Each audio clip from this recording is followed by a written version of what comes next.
10 weird but pretty carnivorous plants that eat bugs.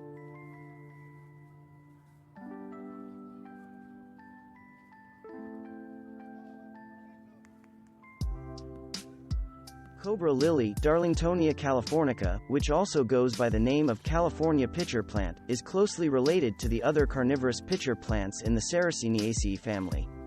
The most common of the common names was coined because the flower resembles the head of a cobra snake prepared to strike. These weird good looks make it fun to grow Cobra Lily for the sheer novelty.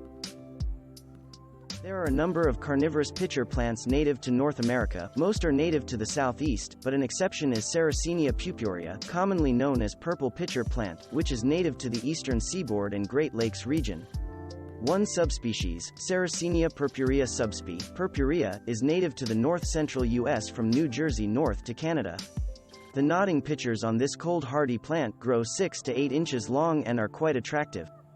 The southern subspecies, Sarracenia purpurea subsp. Venosa, is native to the eastern seaboard south of New Jersey into Georgia. The pitcher plant is so called because its modified leaf structure is shaped like a vessel to hold and pour liquid. In the case of Sarracenia flava, the pitcher is yellow in color, blooming in April to May on plants that grow 1 to 3 feet high in sandy, boggy areas in the southeast U.S. The mechanism for killing insects varies depending on the type of pitcher plant, but Peter D'Amato, in The Savage Garden, notes that yellow pitcher plants use a chemical known aconiine to bring trapped insects to their end. Many find white trumpet pitcher plants, Sarracenia leucophylla, the prettiest of the carnivorous plants. Native to the southeast, these pitchers can have stunning, dark veins in a pattern that stands out nicely against the pure white background. The plant grows 1 to 3 feet tall and blooms in April and May. This particular pitcher plant is fairly easy to grow in a small water garden. In addition to the North American species, there are also tropical pitcher plants hailing mainly from lands that border the Indian Ocean. Many are woody vines, and these may be the weirdest of all the carnivorous plants. Their pitchers hang down, reminding you of the powder horn that hung down off Daniel Boone's shoulder. The genus Heliamphora contains more than 20 species native to South America, known collectively as sun pitcher plants. Like the species from the Nepenthes and Sarracenia genera, these plants have evolved modified leaf structures with a pitcher-like shape that holds water to drown insects. Although at least one produces enzymes that digest insects, most rely on simple bacterial action to break down organic material into nutrients that the plant can ingest. The length of the pitcher structure can range from 6 to 16 inches long, depending on species. Western Australian pitcher plant, Cephalotus follicularis, is among the smallest of the pitcher plants, with pitchers that are just 1 to 11/2 of an inch long.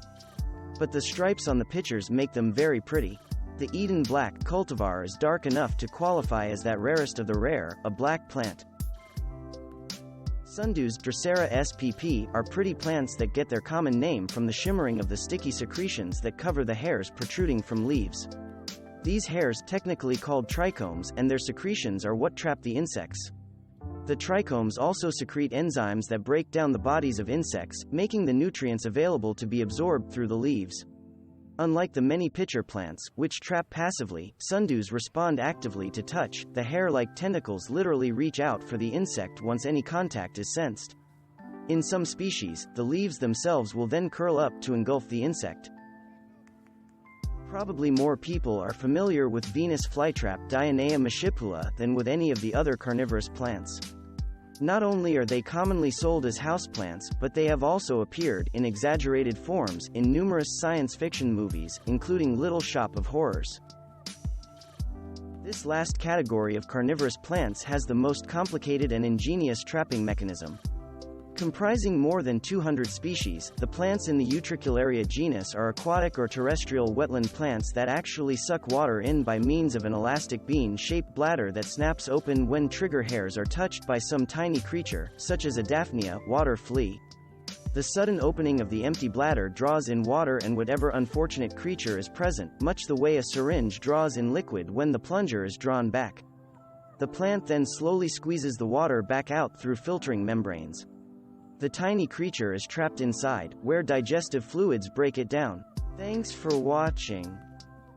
Subscribe for more interesting videos. And please hit the like button for the YouTube algorithm.